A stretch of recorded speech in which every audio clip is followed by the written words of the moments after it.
నమస్తే అమ్మ. నమస్తే. ఈ కలకత్తా ఇన్సిడెంట్ గురించి మాట్లాడుకుంటే హ్మ్. హాస్పిటల్ హ్మ్. ఈ హాస్పిటల్ ఇదే హాస్పిటల్ కాదమ్మా. ఇలాంటి హాస్పిటల్స్ కొన్ని వందల వేల హాస్పిటల్స్ మన ఇండియాలో ఉన్నాయి. హ్మ్. ఇలాంటి హాస్పిటల్లో హ్మ్. ఒక నార్మల్ పర్సన్ గాని, హ్మ్. మనం సంజయ్ రాయ్ గారిని తీసుకుంటే వాడేదో ప్రైవేట్ పోలీసు సంబంధించిన ఒక ఉద్యోగి అని హ్మ్. మనం విన్నాం. హ్మ్. సో ఇలాంటి వాళ్ళు గాని, ఇంకేదైనా ఇలాంటి ప్రైవేట్ ఉద్యోగస్తులకు సంబంధించిన వాళ్ళు గాని, హెల్పర్స్ గాని, హ్మ్. ఆ ఈ హాస్పిటల్లో హెల్ప్ చేసే వాళ్ళు గాని, ఇలాంటి వాళ్ళు వెళ్ళి ఇంత ధైర్యంగా, హ్మ్. అసలు ఏ సెక్యూరిటీ లేకుండా అక్కడ ఇంత ధైర్యంగా వీళ్ళు మానభంగం చేసి క్రూరాతి క్రూరంగా ప్రవర్తించే విధంగా, అంటే వాడు చేసినప్పుడు గాని ఈ అమ్మాయి కూడా డిఫెన్స్ చేసి ఉంటది. హ్మ్. ఆ అరుపులు అనేటివి వినపడతాయి. హ్మ్. అవి బయటికి వినపడకుండా జరిగాయి.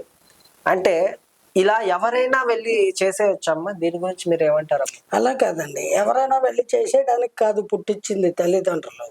ఆడపిల్లల్ని ఎవడో వచ్చి రేప్ చేయడానికి కనరు ఏ తల్లిదండ్రులు. ఇలా జరగకూడదు, జరిగింది. ఇలా జరగడానికి కారణాలేమిటి? అది పరిశోధన జరుగుతోంది. ఉమ్, దానికి ఇన్వెస్టిగేషన్ జరుగుతోంది. ఉమ్, అయితే అటువంటి నేరం జరగడానికి, ఆ నేరస్తుడు ఆ నేరం చేయడానికి వెనకాల కొన్ని దుష్ట శక్తుల సహకారం డెఫినెట్గా ఉంది. ఉండకుండా అంత ధైర్యంగా ఎంత నికృష్టుడైనా నీచుడైనా అంత సాహసం చేయలేడు. వాడంత సాహసం చేశాడు అంటే వాడికి ఆ అవకాశాన్ని కల్పించిన కొన్ని దుష్ట శక్తులేవో వెనకాల ఖచ్చితంగా ఉండి ఉంటాయి. అవి ఏమిటి, వాళ్ళెవరు అనేదే ఇప్పుడు పరిశోధిస్తున్నారు. వాళ్ళ రహస్యాలు బయటకి తెలియజేస్తారు. తెలుసుకున్నాక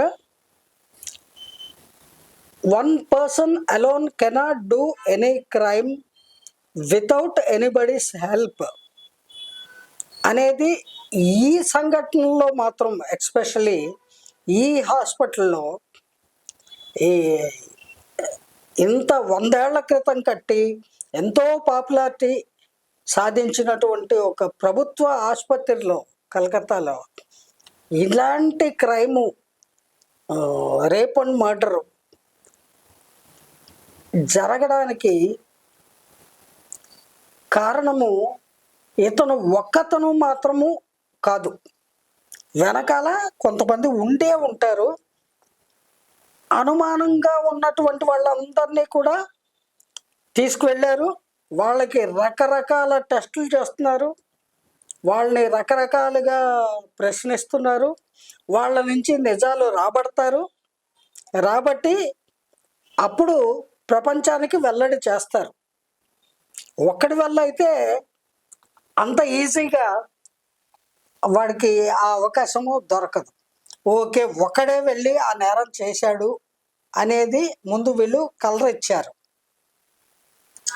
అలాంటి పోలీసులు కూడా ఆ విధంగానే, లోకల్ పోలీసులు ఆ విధంగానే అందరికీ కలర్ ఇచ్చేశారు.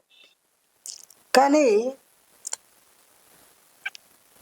మనకు వచ్చినట్టే అనేక మంది పెద్దవాళ్ళకి కూడా ఈ సందేహం వస్తుంది. వాళ్ళు ఖచ్చితంగా దీని వెనకాల ఉన్నటువంటి తలకాయలు ఎంతమంది ఉన్నారో, ఎవరు ఇతన్ని పిక్చర్లో ముందు పెట్టి వెనకుండి ఈ నాటకం నడిపించారు అనేది తెలుసుకుంటారు. ఆ ప్రయత్నమే జరుగుతోంది. ఆ ప్రయత్నం ఫలించి ఆ నేరానికి వెనకాల ఉన్నటువంటి దుర్మార్గులు, ఆ నర అధములు ఎవరు అనేది తెలుసుకొని వాళ్ళకి కఠినాతి కఠినమైన శిక్షలు విధించాలి అని మనం మనస్ఫూర్తిగా కోరుకుందాము. మనం మాత్రమే కాదు, ప్రతి వాళ్ళు కూడా కోరుకుంటున్నారు. అది జరగాలి, అతి త్వరలో జరుగుతుంది. అయితే దీని వెనకాల ఎవరైతే దుష్టులు ఉన్నారో వాళ్ళు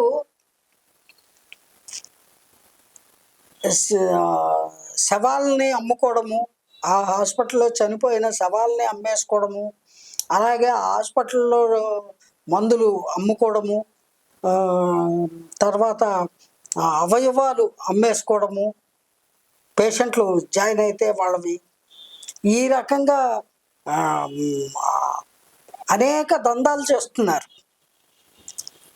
అయితే అది ఎవరి వల్ల జరుగుతోంది, ఎవరు చేస్తున్నారు, దీని అంతటికి అసలు కల్ప్రిట్ ఎవరు, అతనికి సహకరిస్తున్న వాళ్ళు ఆ హాస్పిటల్లో ఎవరు, బయట నుంచి ఎవరు సహకరిస్తున్నారు, ఈ మాఫియాలన్నీ కూడా ఏ రకంగా కొనసాగుతున్నాయి, దానికి కారకులు ఎవరు అనేది తేలుతుంది.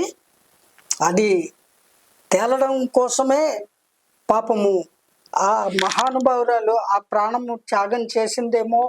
మరి ఆమె బతికి ఉండి ఆ నిజాలన్నీ తెలుసుకుంది కాబట్టి ఎక్కడ బయట పెడుతుందో అని క్రూరాతి క్రూరంగా వికృతంగా హత్య చేసి శరీరంలో భాగాలన్నీ ఛిద్రం చేసేసి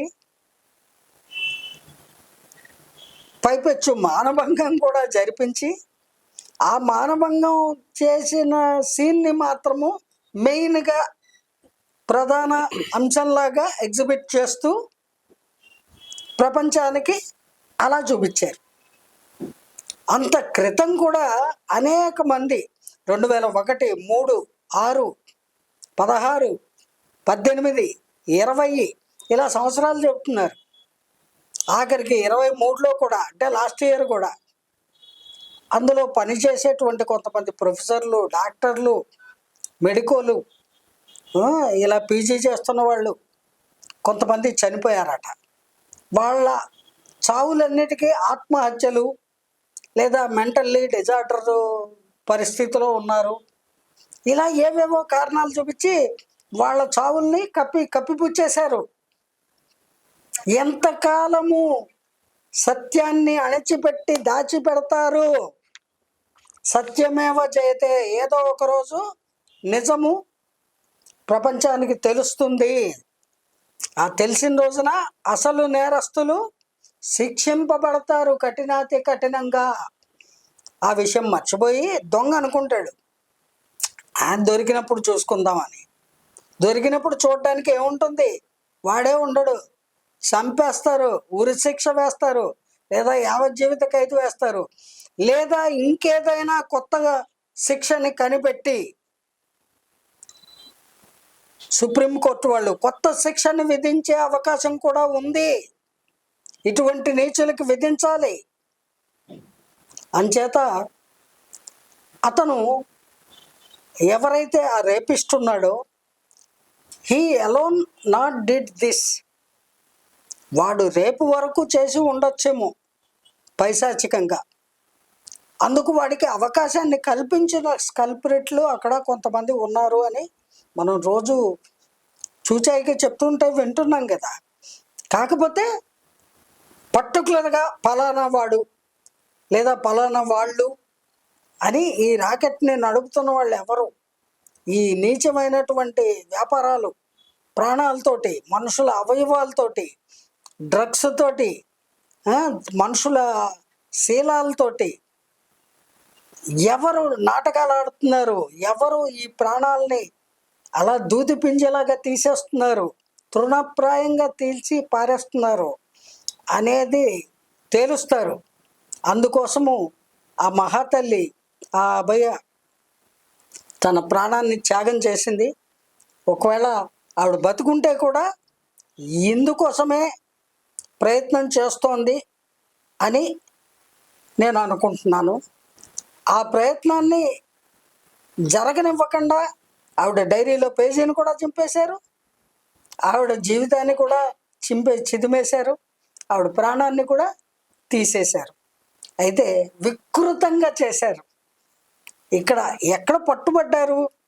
నీచాతి నీచంగా, దారుణంగా, వికృతంగా, అసలు డిస్క్రైబ్ చేయడానికి వీలు లేనంత నీచంగా ఈ జరిగినటువంటి చర్య ఏదైతే ఉందో అది ఈ రోజున ఈ దుర్మార్గం మొత్తాన్ని కూడా జరిపిస్తున్న వాళ్ళని బయట పెట్టడానికే జరిగింది అని మనం భావించాలి. అందుకని చరిత్రలో అభయని ప్రతి వాళ్ళు కూడా ఒక దేవతలాగా, కలకత్తా కాళీమాతలాగా పూజించుకోవాలి. ఆ స్టేట్లో వాళ్ళు మాత్రమే కాదండి, యావత్ దేశంలో ఉన్నటువంటి వాళ్ళు కూడా ఆమెని ఒక కాళీమాతకి ప్రతిరూపంలాగా పూజించుకోవాలి, ఆవిడ్ని గుర్తుపెట్టుకోవాలి, ఆవిడ్ని సేవించాలి అంటాను నేను ఒక మహిళగా. ఎందుకంటే ఆ అమ్మాయి ఉన్నతమైన ఆశయంతో, ఉన్నతమైన ఆలోచనలతోటి ఉన్న వ్యక్తి. ఒక కాబోయే డాక్టరు, పీజీ చదువుతున్న డాక్టర్ మాత్రమే కాదు, ఒక మహాకాళి లాంటి శక్తి ఆవిడ. అటువంటి శక్తిని శరీరాన్ని హింసించగలిగారు, శరీరాన్ని చంపగలిగారు. ఆవిడ ఆశయాన్ని, ఆవిడ ఆత్మని ఎవ్వరూ చంపలేరు. ఆవిడ ఆత్మ అక్కడే ఉండి ఈ నేరస్తుల్ని పట్టించేదాకా ఉత్తమ గతులు ఆవిడికి లభించవు. ఇక్కడే తిరుగుతూ ఉంటుంది, అక్కడే ఎక్కడైతే అఫెన్స్ జరిగిందో అక్కడే ఉంటుంది. ఆ దుర్మార్గులందరి అంతం చూసి వాళ్ళకి ప్రభుత్వ పరంగా తగిన శిక్ష పడేదాకా ఆవిడ విడిచిపెట్టదు. ఇది మాత్రం తథ్యం.